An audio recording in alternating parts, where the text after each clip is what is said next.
The role of a combat designer on God of War 3 is a complex role. Basically has anything to do with characters in the game. Any character you see moving in the game, attacking, fighting, are generally implemented by the combat designer. And then, of course, Kratos. What his platforming elements are going to be, what his new combat moves are going to be, what weapons he's going to use, how he's going to use them, how he walks, everything.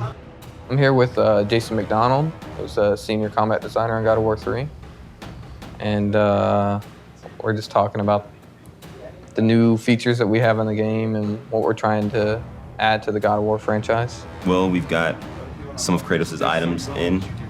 He can grab a head and he can light stuff up. Now that we can play with lighting in God of War 3, we can make the entire room dark, have enemies that are attacking you in the dark, can't be seen.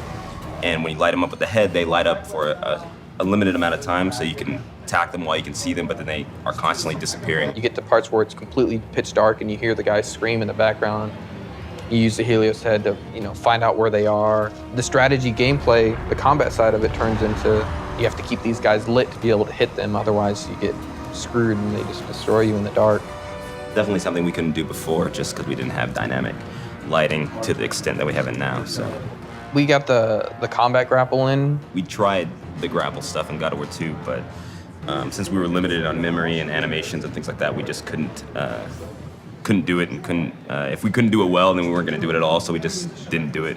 But now we have more space, more memory. Kratos is a very strong character, so when he grapples an enemy, he kind of just charges right in and plows through everybody. So the grapple system is exactly like that. You can launch somebody in the air and you grapple them and you apply yourself right into the air, right into them. If there's a crowd of enemies, you'll apply yourself through all of them. All this stuff was set up on Jason's free time.